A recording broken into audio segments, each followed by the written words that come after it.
Just treat the money as a gift. And it's over. Give me my money. My money. It was her retirement fund, built over 23 years of clocking in every single day. The passbook was her entire future, so much so that she had written in her own hand on the first page of her budget ledger, "Do not touch." But with a single phone call, $40,000 had vanished. Quietly, she pressed the record button on her phone. It was the last card for a daughter-in-law who had been robbed of her life savings. Could she turn the tables in this house? The nest egg she had saved for 23 years disappeared because of one phone call. That morning, Sarah placed the retirement account passbook on the dining table and opened her old budget ledger. On the first page was a sentence she had written herself in blue ballpoint pen. "Do not, under any circumstances, touch the retirement fund." For 23 years, through holidays, family events, and even months when her kids' tuition was tight, she had stuck to that one principle. Why that passbook felt so heavy in her eyes today, Sarah herself didn't know at the time. Her phone rang. The name on the screen was Megan, her sister-in-law. Sarah turned on the speakerphone and answered the call. "Sarah, it's me. The bank just put a hold on my business loan application."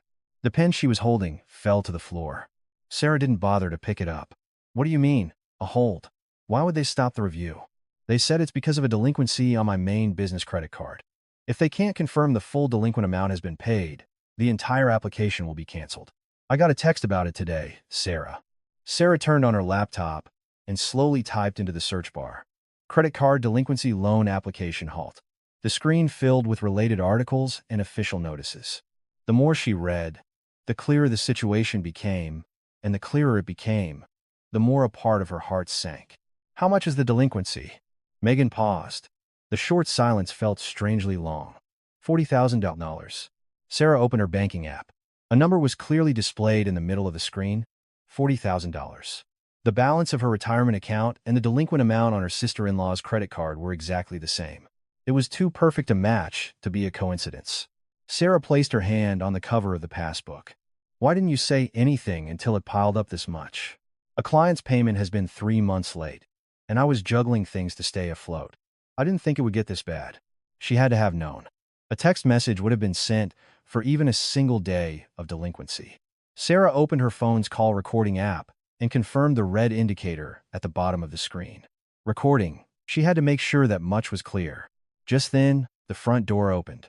Her husband, David, walked in, saw the expression on Sarah's face, and froze in the middle of taking off his shoes.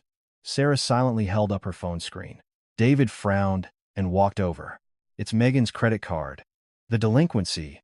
Her whole loan review is on hold." "How much?" $40,000. "If it's not cleared today, the application is canceled." David threw his coat on the sofa and called Megan directly. As soon as he put it on speaker, a screenshot of the bank's text message arrived via chat. Sarah long pressed the image, saved it, and renamed the file Loan Halt Delinquency. While her fingers moved quickly, a completely different calculation was running through her mind. "Have you told Mom?" "Not yet. The house would explode if she found out." Sarah looked down at the first page of her budget ledger again. The blue ink letters stared back at her. "Do not, under any circumstances, touch the retirement fund." She remembered the day she wrote that sentence. The night she had promised herself that after retiring, she would live without having to ask anyone for a thing. This was the money that held every bit of her 23 years of labor. "My retirement fund is my nest egg," she said. Her voice was quiet but steady. David avoided her gaze and picked up a glass of water. There was no answer. Megan's voice came through the speakerphone again. "Sarah, I'm at the bank lobby right now. The loan officer said as soon as they confirm the payment, they'll restart the review immediately. It just has to be done today." "What about a promissory note?" "Sarah, we don't have time for that. Can't we just solve this first and talk about it later? What you're saying right now is being recorded." Megan said nothing. When Sarah took the folder containing her bank card and security information from the drawer and placed it on the table, David stared at it silently. Sarah opened her banking app, pasted the account number Megan had sent, and confirmed the payee's name, the credit card company's payment processing. She captured a screenshot of that screen and saved it in a folder named Repayment Target. She entered $40,000 into the amount field, and her finger paused. She thought of the day she retired. The day she clocked out for the last time from a job she had held for 23 years. Her colleagues had applauded, but the tears that came weren't from regret. It was the thought that from now on, she could live her own life. The freedom felt so immense. This money was the tangible weight of that freedom. Just this once, David said from beside her. I'll make it right later, I promise. Sarah typed his words into a notepad app and saved it. She enlarged the transfer screen so that sender, Sarah Miller, was clearly visible and pressed her thumb for authentication. A single vibration. Transfer complete. Sarah immediately took a screenshot, saved it as retirement, fund, repayment, proof, and sent it to Megan. Megan replied with a short message. Going into the window now. A brief silence fell over the living room. Sarah stared at the empty account screen for a long time before quietly closing the budget ledger. Do not, under any circumstances, touch the retirement fund. Today's date now lay heavily over that sentence. A moment later, the phone screen lit up with an incoming call from the bank's loan officer. David stared at the screen. Sarah pressed the answer button. She hadn't expected the reward for her rescue to come so quickly. The loan officer's voice was calm. We've confirmed the delinquent payment has been made. We're resuming the review process. You should be notified of the approval status by the end of the day. Sarah ended the call and saved the recording file as loan, review, call. Her hands felt shaky, or maybe just cold. The passbook, its 23 years of savings now gone, still lay on the table. Not long after, a message came from Megan. It was a screenshot of the text message confirming the approval of her business operating loan. Only after Sarah zoomed in to check every detail of the approved amount and date did she put her phone down. David, watching from the sofa, muttered briefly. Good. The family group chat lit up. Megan posted, "Save my company," and a flood of celebratory emojis followed. Sarah scrolled through the chat, searching to see if her name appeared even once. It didn't. Sarah placed her bank's withdrawal notification and the loan approval message side by side and took a screenshot. The record had to be kept. Evening came. A pot of soup was on the dinner table, and her mother-in-law, Helen, sat down and picked up the ladle. It looked like any other ordinary dinner. The moment Sarah picked up her bowl and chopsticks, Helen put the ladle down and said in a casual voice, "Still, you're not one of us, are you?" Her chopsticks stopped. Sarah slowly raised her head to look at Helen's face. Helen's expression was unwavering. David lowered his gaze to his rice bowl. Blood is thicker than water, after all. My daughter has worked so hard. Helen smiled fondly toward Megan. Megan shrugged and served herself some soup. Sarah put down her chopsticks and asked quietly, "Who paid off the $40,000 delinquency?" Helen ladled more soup instead of answering. Then she spoke as if it were the most obvious thing in the world. Putting money in doesn't make you the owner of this family. The air at the table seemed to freeze. David opened his mouth, then closed it. Megan picked at a side dish with her chopsticks and laughed lightly. Sarah just helped out for a moment. That's all it was. Helped out for a moment. Sarah repeated the words to herself. Was the money she saved for 23 years just a moment? The money she held on her retirement day, vowing to live her own life. Sarah picked up her phone, turned on the repayment screenshot, and placed it on the table. Helen glanced at the screen, then lowered her voice.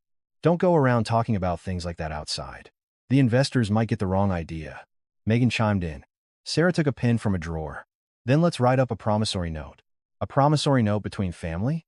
Does that even make sense? Megan waved her hand dismissively.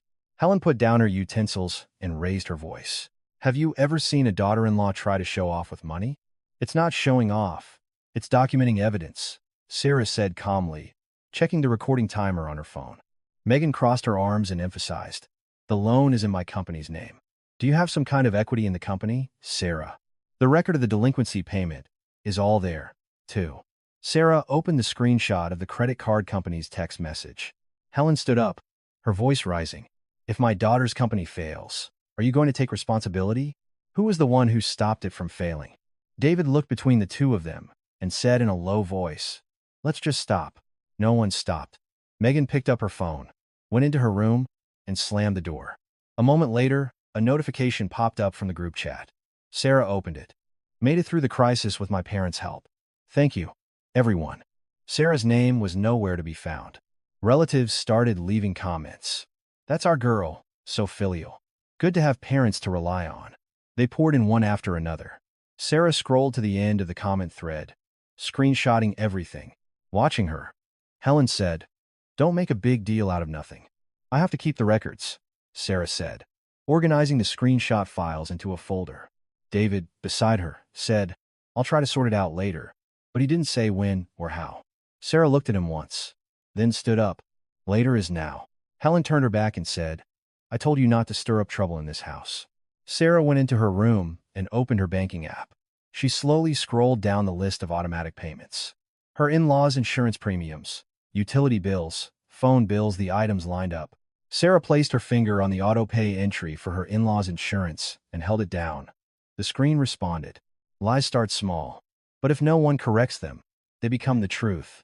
Sarah didn't go to her room because she couldn't stand the atmosphere at the dinner table anymore. It was because she had something she needed to do. She picked up her phone and opened the family group chat again. The sentence Megan had posted was still there. "Made it through the crisis with my parents' help." Sarah long pressed the message to check the time it was posted. Then, she opened her own transfer confirmation screen and enlarged it so the timestamp was clearly visible. Placing the two screens side by side, anyone could see it. The $40,000 came from Sarah, not the parents. Sarah saved the two screens as a single screenshot. The door opened. David came in and said in a low voice, "Just let it go. Can't you see everyone's exhausted today?" "I'm exhausted, too. I know my sister made a mistake. But what's going to change if you keep digging into it now?" Sarah raised her head and looked David straight in the eye. His face showed he didn't even know what the mistake was. Was it neglecting the delinquency, posting that lie in the group chat, or taking $40,000 without so much as an IOU? Sarah said slowly, "The record needs to be kept. That's all I can do. Records, records, always records. Are we family or strangers? If we're family, I can't keep records. If we're family, I'm just supposed to hand over $40,000. David couldn't answer. Sarah opened her list of recorded files and checked them one by one. The call about the loan review, the dinner table conversation, the group chat note. She uploaded the files sequentially to her cloud storage and renamed the folder $40,000. Repayment evidence. Only when the upload complete notification appeared did she take a deep breath. Sarah took a blank promissory note from the desk drawer and wrote down the date. Then she slowly wrote, "Loan of $40,000. She left the interest rate blank and circled the amount. David looked down at the paper and said, "Do you really have to go this far with my sister? So, I should just let it go without any record. Is this something that can just be let go? I'll handle it somehow, later." When is later? Yesterday was later. Today is later. David pulled out a chair and sat down. It was the silence of someone who had nothing more to say. Sarah, leaving the interest rate field blank, drew a line in the repayment date field and called for Megan. Megan opened her door and crossed the living room. Her eyes changed the moment she saw the paper. "Sarah, what is this? Are you serious? Write down the repayment date. Who does this between family?" "I'm so speechless, right now I can't even talk." "If you're so speechless, then just write it down quickly and get it over with." Megan pushed the paper away and crossed her arms. Just then, their mother-in-law, Helen, shouted from the living room. "She saved the company. Isn't that enough? What more are you trying to squeeze out of her?" Sarah raised her head and looked toward the living room. "Is that money family money? Is the money with Sarah Miller's name on the bank account family money?" Helen strode in. "The money came from the family's daughter-in-law, so of course it's family money. How is that any different? Then am I part of this family or not? Last night, you said I wasn't part of this family." Helen was at a loss for words. Megan jumped in. "Aren't you being a little too calculating, Sarah? You helped because you wanted to help. I didn't take it out because I wanted to help. You said the application would be canceled if it wasn't done today. I had no choice. What's the difference?" "A huge difference." A silence fell over the living room. Sarah opened her banking app and turned the screen toward David. The balance read $830. Seeing the number, David lowered his head. He said nothing. Helen backed away toward the sofa, muttering, "Why is everyone so sensitive?" It wasn't about being sensitive. Sarah was simply exhausted. The fact that the money she had saved for 23 years had vanished in a day. That this fact was being credited to someone else in the family group chat, and that the whole house was in an uproar over her, asking for a simple promissory note. None of this was normal. Sarah took out her budget ledger. Checking next month's expenses, she circled the insurance premiums, utility bills, and phone bills in red pen. Then, she opened the auto-pay list in her banking app. The items related to her in-laws were all there. Sarah tapped each item one by one to check the details. Helen approached and said, "Don't touch those." Sarah locked the screen and, holding the phone in her hand, quietly took a breath. Then she opened her calendar app and set a reminder for 2 days from now. "I'll give you 48 hours. Decide on a repayment date within that time." Megan stared at Sarah. Helen stared at Sarah. David stared at the floor. No one answered. Sarah said no more. She had said all she needed to say. Now, it was time to wait. A line that could not be uncrossed had already been drawn. She had given them 48 hours. But what came back during that time was not a repayment date. The next morning, Sarah spread the paper she had written the day before on the dining table again. Loan of $40,000. The repayment date was still blank. Sarah traced the empty box with a heavy line from her pen and pulled her coffee mug closer. She hadn't slept well last night. But when she closed her eyes, the sentence from the group chat danced in her vision. "Made it through the crisis with my parents' help." That sentence was now solidifying as fact among the relatives. David came out with his coffee mug and, seeing the paper, said, "That again? Mom is definitely going to say something today. She can say whatever she wants. All I need is the repayment date. You know Megan's company is swamped right now. Can't you just wait a little?" I waited. I waited yesterday and the day before. But while I was waiting, the group chat said it was all thanks to Mom and Dad. David had no retort. Sarah inserted a USB drive into her computer and watched the progress bar for saving the audio files until it was full. When the complete notification popped up, she removed the USB and wrote on it with a permanent marker, $40,000. Evidence. This single USB drive was the most powerful weapon Sarah now possessed. Megan came out into the living room, grabbing her bag. "Sarah, I have to get to work. I have a meeting today. Just write down the date before you go." Sarah pushed the paper toward her. Megan glanced at the paper, then took out her phone and pretended to check her messages. "I'll give it to you once the company's cash flow frees up a bit. We're running on a tight budget right now. When will it free up? A month? 2? All you have to do is write down a date." "Why are you pressuring me like this? I'm having a hard time, too." "A hard time?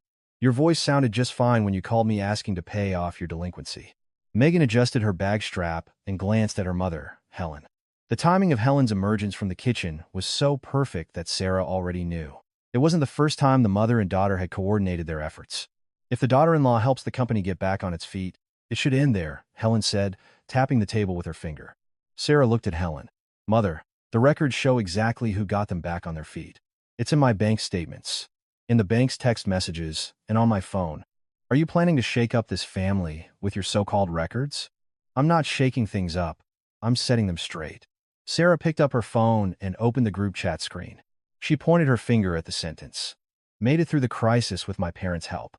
The person who wrote this sentence is now refusing to write down a single date. "What are you afraid of?" Megan raised her voice. "What's the problem with that? My parents did help. It was family money that was spent. Is my retirement fund family money? You're the daughter-in-law of this house, so you're part of the family, and a family member's money is family money." Sarah stared at Megan for a long time. It wasn't that she couldn't get through to her. It was that Megan had no intention of being reached. Sarah picked up the living room TV remote. She pressed the screen mirroring button. Her phone screen appeared on the large TV. It was the transfer completion receipt. Sender, Sarah Miller. Amount, $40,000. The date and time were clearly stamped. David put down the remote and stared at the screen, and Megan frowned. "Why are you blowing this up on the big screen? What is this, a public hearing?" "Because it's an official record." Helen got up from the sofa and said, "This is a disgrace to the family. What do you think you're doing?" Sarah turned off the screen. Then she said quietly, 48 hours remain." David interjected, "Megan might not have the money right now. Can't you just wait?" Sarah opened her banking app and held out the screen. Balance, $830. Seeing the number, David shut his mouth. "I don't have it either. I don't have it right now." A silence fell over the living room. Only the ticking of the clock sounded rhythmically. Megan avoided her gaze and said in a low voice, "Just give me some time." "I already did." Sarah stood up and opened the auto-pay management menu in her banking app. The insurance premiums, utility bills, and phone bills for her in-laws were listed on the screen. Sarah tapped each item one by one to check the details. This money had been quietly withdrawn from Sarah's account every month. No one had ever said a single word of thanks. Sarah pressed the cancel auto pay button for her in-laws' utility bill. A confirmation window popped up. Without hesitation, Sarah pressed yes. Cancellation complete. People are most frightening when they believe they are right. Helen sat on the living room sofa and called a relative. She deliberately turned up the speaker volume. Sarah, still sitting at the table, listened to the sound. She had no intention of running away or avoiding the situation. Instead, she pressed the record button on her phone. My daughter managed to overcome her company's crisis. Such a relief, isn't it? Her aunt's voice came through the phone. But the daughter-in-law is making a fuss, waving numbers around. Still, your daughter is amazing. Starting her own company, she's a credit to you both. That's right. My daughter was always sharp, even as a child. But lately, the daughter-in-law has been souring the mood in the house. She won't stop bringing up money. Sarah touched the tabletop with her fingertips. Her hand was cold. Helen was now laying the groundwork with the relatives. She was carefully planting the stories needed to paint Sarah as the bad daughter-in-law. Sarah checked the recording timer. It was running smoothly. When the call ended, Helen turned to Sarah and said, "Stop ruining the atmosphere in this house. The family is on edge because of you. I'm not the one ruining the atmosphere. The problem is the missing $40,000. What do you mean, missing? It was used for my daughter's company. You know whose bank account that money came from." Helen pushed Sarah's phone away with her hand. Then, she said firmly, "You did that voluntarily. No one forced you." Megan stood in the center of the living room, arms crossed. "The business operating funds are in our name. Why are you interfering?" Interfering? The person who paid off the delinquency is interfering. You were helping. If help comes with conditions, is it really help? Sarah stood up. She looked Megan straight in the eye. It's not conditional. It's a loan. It ends when you pay it back. Helen slapped the table with her palm. "I told you not to intimidate my daughter. She's stressed from work. Is this how a daughter-in-law should act? Mother, if I'm the daughter-in-law, should I just give away $40,000? Should a daughter-in-law have to empty her retirement fund?" Instead of answering, Helen raised her voice even higher. "Are you threatening us now that you've put in the money?" Just then, Megan took out her phone. Her hand was relaxed as she dialed a number. Sarah's eyes followed the number. "Hi, this is Megan. I had a quick question for my CPA. I wanted to ask about handling a financial transaction between family members as a gift." Sarah's eyes narrowed. A gift? The word stuck in her ear. Megan continued the call. "Yes, the amount is $40,000. I wanted to know what happens if we process it as a gift between family." The CPA's voice came through the speaker. $40,000 would be a reportable gift. The annual gift tax exclusion between individuals is well below that, but the gift itself must be reported on a gift tax return. Most importantly, you need the consent of the donor. Megan abruptly ended the call. Sarah said quietly, "The donor's consent? I don't recall consenting." Helen interjected, "She saved my daughter's company. Isn't that enough? What's this about taxes? You'll have to pay gift tax, too, if you want to process it as a gift." The air in the living room grew heavy. Megan's lips were sealed. Helen's eyes darted around as she spoke again. "It's all family money anyway. What's the problem? Why are you making things so complicated? If it's family money, why was it transferred from my account? If it's family money, why are you so opposed to signing a promissory note?" David, caught between them, tried to speak but swallowed his words. He knew how to read the room. The problem was that after reading it, he did nothing. Sarah looked Megan straight in the eye. "My retirement fund is not a gift. And this conversation is also being recorded." Megan looked at the phone in Sarah's hand. The recording indicator was clearly visible. Helen lowered her voice and said, "Why are you recording family matters? Is that normal? Is a family where $40,000 disappears normal?" No one answered. Helen turned her back and went into the kitchen. Megan headed for her room, opening the door without stopping. David sat on the sofa and looked at the ceiling. An alert popped up on Sarah's phone. It was a notification from her credit card company about the upcoming auto payment for her insurance premium. Sarah looked at the notification, then closed her eyes and opened them again. That auto payment would no longer be coming out of her account. You need stamina to endure. Sarah's stamina hit rock bottom that night. Long after everyone else was asleep, Sarah sat alone in the dim light of the living room. Perched on the edge of the sofa, she opened her banking app. She stared at the balance on the screen, $830. For a long time, the number felt alien. It was an unfamiliar figure for someone who had been saving for 23 years. Sarah set the passbook down on the arm of the sofa and took a deep breath. She turned on the kitchen light and pulled out a stack of bills from the counter. Spreading them out one by one, she tapped the numbers for next month's expenses into a calculator. Credit card payments, insurance premiums, utilities, phone bills, the items lined up. It was not a number that $830 could cover. Sarah drew large circles on the calendar for each payment due date. The more circles she drew, the heavier her heart became. David came out of the bedroom. He saw Sarah's back and paused. "You're still up?" "I can't sleep." David opened the refrigerator door and closed it without a sound. It was the way people who couldn't find the right words killed time in front of a refrigerator. Watching him, Sarah expected nothing. She was already too accustomed to the cycle of hope and disappointment. David took a glass of water and went back to his room. Sarah was alone again in the living room. The day broke. Helen raised her voice from the living room. The insurance premium didn't come out this month. Sarah checked her automatic payment history and held out the screen. Helen looked at the screen and said, as if it were obvious, "This comes out of your account. Keep it that way." Sarah looked at Helen. She was being told to keep paying her in-laws' insurance premiums from an account that had just lost $40,000. Helen's face showed she hadn't even considered the meaning of her words. "Let's talk about the $40,000 repayment first." "That again? I'm sick and tired of hearing about it." Helen waved her hand dismissively. Just then, Megan crossed the living room, getting ready for work.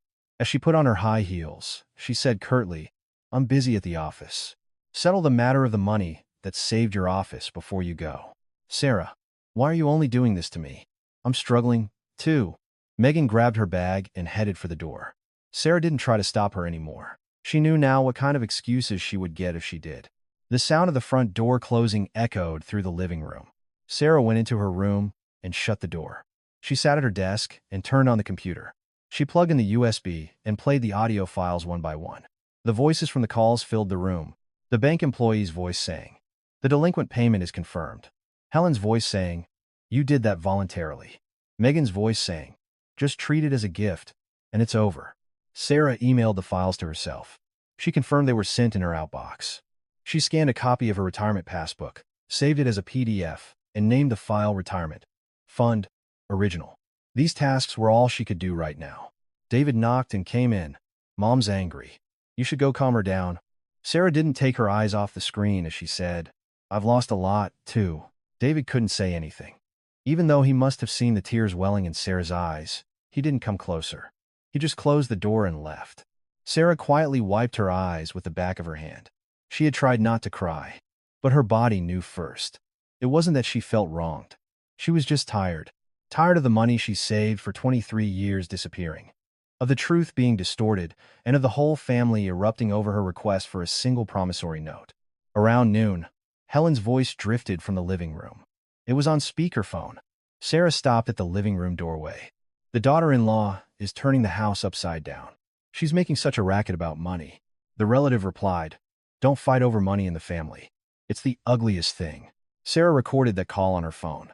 After checking the screen, she sat in a chair and lowered her head. Helen was now painting Sarah as the daughter-in-law who was disrupting the family. Sarah knew what would happen if this story spread among the relatives. Even if she said it was unfair, no one would listen. Sarah opened her budget ledger. She saw the sentence written on the first page. "Do not, under any circumstances, touch the nest egg." Sarah picked up a pen and slowly traced over the letters. It wasn't erasing them. It was burying them. Still, her hand didn't stop. After she finished, she closed the ledger and took a breath. Then she opened her banking app again. She tapped the auto-pay management menu. She placed her finger on the entry for her in-laws' insurance premium. There was no hesitation. She pressed the cancel button.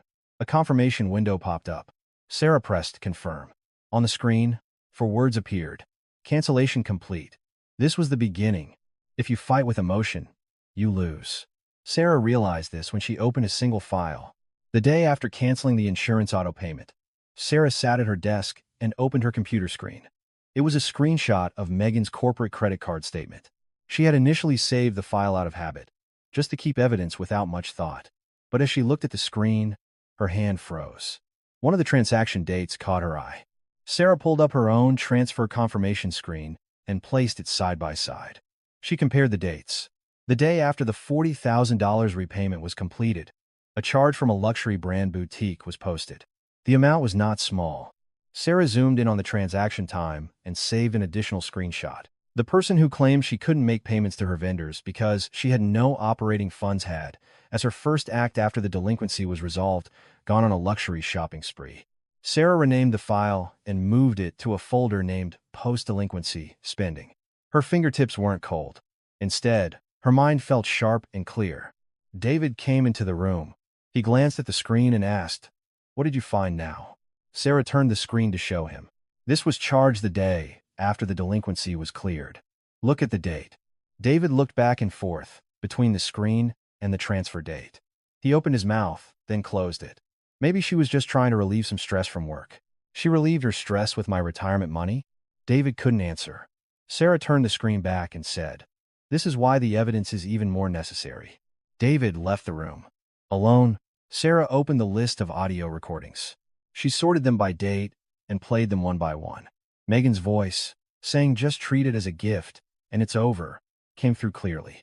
Sarah clipped that section and saved it as a separate file. She already knew how important this single file would be later. She plugged in the USB, copied the new file, confirmed the copy was complete, and placed it deep inside a drawer. She opened her calendar app. The 48-hour reminders showed 17 hours remaining. Sarah stood by the window and looked outside.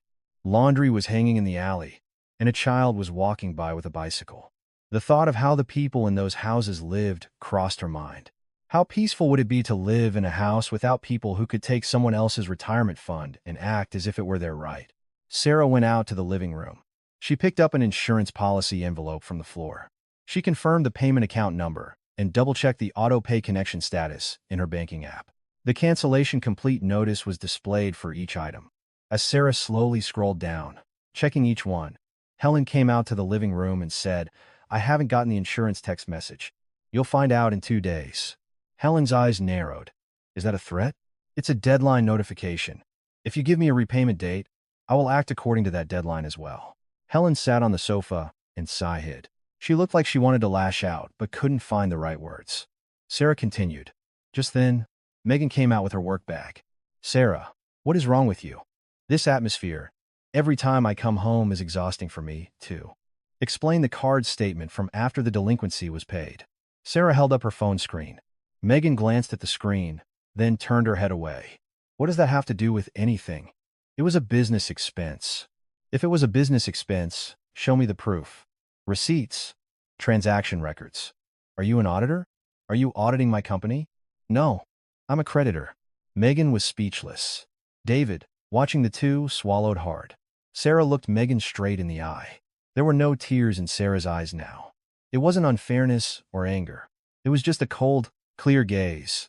That look seemed to make Megan even more uncomfortable. Just then, an email notification chimed on Sarah's phone. It was an official notice of the auto-pay cancellation. Sarah opened the email and confirmed the cancellation date and account number. She pressed the print button. The sound of the printer filled the living room. She took the printed paper and laid it neatly on the dining table. Helen looked down at the paper. Megan looked down at the paper. David looked down at the paper. No one spoke. Sarah pulled out a chair, sat down, and said, "From now on, we go by the record. Me and all of you." Just as the morning sun slanted through the living room window, a text message arrived on Sarah's phone. "Notice of pending insurance premium non-payment. Payment may be suspended due to an error with the auto-pay account." Sarah checked the message and locked the screen. She had been expecting it. In fact, she had been waiting for this text to arrive. She had given them 48 hours, and in that time, nothing had come back. They refused to even write down a single repayment date, yet they believed their living expenses would naturally be covered. Sarah pulled out a dining chair and took a sip of coffee. Her hands weren't shaking. On the contrary, she felt strangely calm. Her mother-in-law, Helen, came out of her bedroom, looking at her phone. Her brow furrowed, and then her voice filled the living room. "The insurance payment account has an error." "What is this?" Sarah slid a single piece of paper across the table with her fingertips. It was the official notice of the auto-pay cancellation. Helen snatched the paper and read its contents. The fact that the payment account was in Sarah's name, the cancellation processing date, the agent's official stamp, it was all there in clear detail. Helen's face slowly began to change. It took her a few seconds to accept that this was real. You really canceled it. You? The 48 hours are up, Sarah said quietly. It was just two short sentences, but the weight they carried was not light. From the moment she set the reminder on her calendar 3 days ago, Sarah had known this would be the outcome. She knew they weren't the type of people to write down a repayment date, that they would ignore the deadline she gave them. That's why she had prepared. Sarah glanced down at her own hands. The $830 balance in the account from which $40,000 had been withdrawn. That number was what had brought her to this point. Megan, coming out into the living room, saw Helen's expression and stopped in her tracks. She set down the bag with her company logo on the sofa and assessed the situation. Helen shook the paper. The insurance is cut off. Your sister-in-law canceled it. Megan looked at Sarah. Sarah pushed the promissory note forward again. Write down the repayment schedule before you go. Sarah, I have a really important meeting today. Do we have to do this right now? The deadline was yesterday. You're already late. Silence fell. Megan adjusted her bag strap and glanced at Helen. A look passed between mother and daughter. Helen brought over the utility bill and slammed it on the table. A text message stating that the auto payment for the bill had also been canceled was visible. You cut off the utilities, too? Are you trying to get kicked out of this house? I was the one who was told to get out first, Mother, Sarah replied. Helen was at a loss for words. It was true. She herself had been the one to draw the line first, saying Sarah wasn't part of the family. She had not expected those words to come back like a boomerang. Megan tried to change the mood, lowering her voice to intervene. Sarah, can't we talk about this calmly? There's no need to be so extreme. This isn't extreme. It's a settlement. Sarah took out the screenshot of the credit card company's delinquency paid text and placed it on the table. Next to it, she placed the loan approval text screenshot. The two pieces of paper said it all. Without that payment, there would have been no loan and no company. Everyone sitting at the table knew that fact. David looked back and forth between the two papers, then lowered his head. He started to say something, then swallowed his words. Helen quickly called the insurance company's customer service center. She turned on the speaker, and the agent's voice filled the room. The account is in a payment-suspended state due to an auto-pay account error. If you wish to re-register, the account holder must apply in person. Helen raised her voice. My daughter-in-law canceled it without my consent. Does that make sense? The agent replied calmly. Only the account holder can request a cancellation. Our records confirm that the account holder processed the request herself. Helen hung up. A brief silence fell over the room. Megan opened her banking app and checked her own account balance. Her face hardened as she looked at the screen. Sarah didn't miss that expression. If you're going to pay with company money, transfer it now. Megan turned off the screen without answering. David, looking between them, awkwardly interjected. I'll figure something out for today. If you're going to pay, sign here first. Sarah placed a pen on the promissory note. David looked at the pen, then slowly withdrew his hand. Helen raised her voice. Does it make sense to do this to my daughter? When a family member calls another family member to ask them to pay off a delinquency, there was no mention of family then. No one replied. Megan stared at the paper for a long time. She tapped the table with her fingers, then slowly sat down. With a trembling hand, she wrote today's date in the date field. Sarah waited. For the repayment deadline, Megan wrote a date 1 month from now. Sarah filled in the interest rate herself. David noticed the witness line and paused for a moment. Then, without a word, he picked up the pen and signed his name. At that moment, Sarah's phone vibrated. It was the first latent notice for the utility bill. Hearing the vibration, Helen remained seated, unable to stand. The moment the signatures went on the promissory note, the balance of power in the house quietly shifted. After the first late notice for the utility bill arrived, the atmosphere in the living room changed completely. The talking stopped. Helen called the management office. The automated message that came through the speakerphone was cold. As of this month, payment has not been made via automatic debit. Helen glared at Sarah, but Sarah did not look away. David stared down at his own name written on the witness line, fidgeting with his fingers. Megan sat with her hands clutching her bag strap. It was obvious who the most uncomfortable person in the room was. Sarah picked up her phone. She pressed the play button on an audio file. As the voice came through the speaker, Helen reached out. The voice was from the dinner table a few nights ago. Still, you're not one of us, are you? It was Helen's own voice. It filled the living room, clear and distinct. Helen reached out to turn off the speaker, but Sarah moved the phone behind her back. The recording continued. Blood is thicker than water. My daughter has worked so hard. When the words ended, a silence descended on the living room. Can you say that in front of the company's investors? Sarah asked quietly. Helen opened her mouth, then closed it. Megan raised her voice. Why would you take that outside? It's a family matter. If it's a family matter, then the $40,000 should have been resolved within the family. Why did it come out of my bank account? Megan couldn't answer. This time, Sarah took out a file folder. She spread the screenshots of the corporate card statement on the table. It was the charge from the luxury boutique, posted the day after the delinquency was cleared. The date was clear. Sarah tapped the date with her finger. This is the day after you cleared the delinquency. You said you couldn't pay your vendors because you had no operating funds. David mentally matched that date with the repayment date he knew. His head slowly lowered. Helen interjected. She could have been stressed from work. Why are you trying to dig up every little thing? Mother, the money to relieve that stress also came from my retirement fund. Helen was speechless. In the meantime, Sarah took out another copy of the promissory note and placed it on the table. The copy, lying next to the original, made the situation feel even more official. The look in Megan's eyes as she stared at the papers changed. Her composure was vanishing. Sarah said, if there is no initial payment by the end of today, I'm sending a certified letter. David asked, surprised. Do we have to go as far as a certified letter? Does that even make sense between family? A family where someone has to sign a promissory note wasn't a world that made sense either. Sarah took out a mailing envelope. She began to write the address in neat block letters. Her hand was steady. If anything, the days she had endured to get to this moment seemed to have strengthened it. The numbness of the day, her 23 years of retirement savings, disappeared in an instant.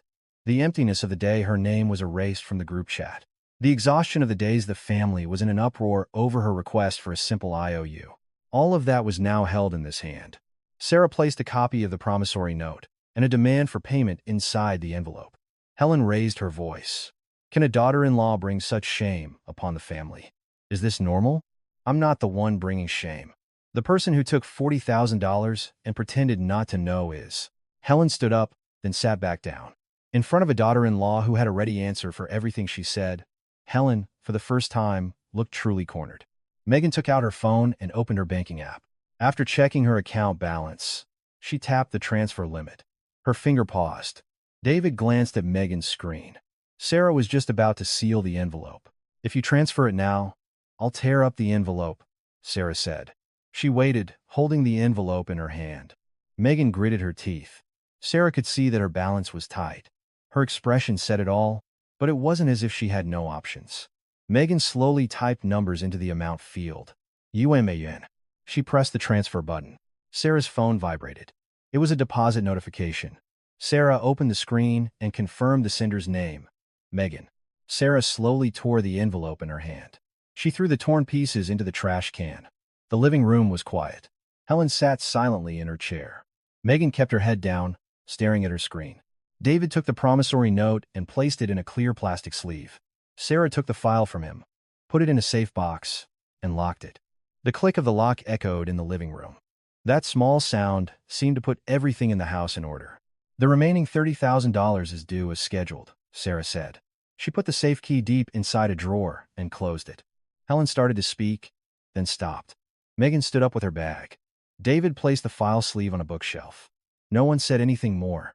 Sarah's phone vibrated again with another text message. $10,000 deposit complete. The next morning, the first thing Sarah did upon waking was pick up her phone. She rechecked the $10,000 deposit from the previous day. Sender, Megan. Amount, $10,000. The date and time were clearly stamped. Sarah took a screenshot of the screen and saved it in a folder, named 1ST, Repayment, Complete. Her hands felt light. They were the same hands that had watched $40,000 leave her account a few days ago, but the sensation was completely different.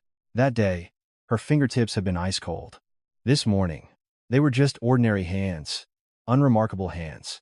That, somehow, felt more significant. Sarah opened her bedroom door and went out to the living room. She spread out the original promissory note that was on the table. Next to the repayment amount, she wrote in neat, red ink, $10,000 received. She also wrote the date. This single line would serve as the standard for collecting the remaining $30,000. Sarah capped the pen and smoothed the paper out again. David stood beside her, silently looking at her handwriting. You remember the deadline for the remaining $30,000, right? Sarah asked. David nodded and opened the calendar on his phone. He entered the repayment deadline and even set a reminder. In the past, he would have brushed it off with I'll do it later. But this time was different. Since signing his name as a witness on the promissory note, something about David seemed to have changed. Sarah thought that maybe responsibility was something that just stuck to you after you signed your name on a piece of paper. There was the sound of running water from the kitchen. Her mother-in-law, Helen, came out, filled a glass of water, and looked at David and Sarah. She said nothing. A few days ago, she would have thrown a comment their way at this time of day. But today she just took her glass and turned away. Sarah could see Helen wanting to say something, but swallowing it. Watching her, Sarah expected nothing. She wasn't looking for an apology. It was enough for them to just live their lives, each bearing their own share of the burden. Megan stood for a moment at her bedroom door, then came out into the living room. Her steps were hesitant. She pulled out a dining chair, sat down, clasped her hands, and said in a low voice, I went too far yesterday. Sarah didn't answer. She was organizing the promissory note file, checking the documents one by one. Megan waited a moment, then continued. I'll pay you back as soon as things at the company are sorted out. I promise. The deadline is as per the contract, Sarah said quietly. That was all. There was nothing more to hear, nothing more to say. Megan's single sentence couldn't erase the past few days, nor should it. There was a promissory note, there was a deadline, and there were records. That was enough. Helen sat on the sofa and said, Did we really have to take things this far in the family? Her voice trailed off. She didn't finish the sentence. Sarah raised her head and looked at Helen. Everyone in the room knew whose fault it was that things had come this far. There was no need to bring it up again. Sarah opened the auto-pay list in her banking app. The canceled items were listed in a row. Sarah looked at David. From now on, we each pay our own. David opened his own banking app. He set up the insurance premium payment to come from his account. When the complete notification appeared, Sarah confirmed it. Helen watched the screen, her mouth shut. She looked like she wanted to say more, but she didn't. It seemed that Helen, too, was sensing that the way communication worked in this house had changed. Sarah took the promissory note out of the safe and checked the contents once more. Repayment deadline, amount, interest rate, signatures, nothing was missing. She put it back in the safe and locked it. The click sounded again. Sarah put the key deep inside the drawer and closed it. It was the afternoon. Sarah prepared to go out. She put her ID and a bank stamp in her bag. David asked where she was going, but Sarah gave a short answer and left. It was the local bank. It didn't take long. The teller handed her an application form. Sarah wrote her name in neat letters. She entered the amount she would deposit each month and pressed the confirm button. The amount wasn't large, but that was okay. She was starting over from scratch. When the teller handed her a new passbook, Sarah glanced at the cover. A new savings account number was printed on it. The day she opened her first bank account 23 years ago briefly flashed through her mind. She had started with a small amount back then. 2. That money had become $40,000 after 23 years. It might take another 23 years, but that was okay. Sarah had no intention of ever giving up this passbook to anyone. Returning home, she opened the living room window. The wind came in, rustling the curtains. Sarah cleared the dining table and took out her budget ledger. She opened the first page. Over the heavily traced-over letters, she wrote anew. Nest egg. New beginning. The pen pressed firmly against the paper. It wasn't erased. It was rewritten. Her phone vibrated. It was a text message confirming her new savings account had been opened. Sarah glanced at the screen and put it down, and she looked out the window. The evening light was stretching long across the alley. Nothing was over. There was still $30,000 left to be paid. There was a deadline, and there were records. But Sarah was carrying that weight differently than before. The feeling of being alone, yet not alone. This one passbook had created that sensation.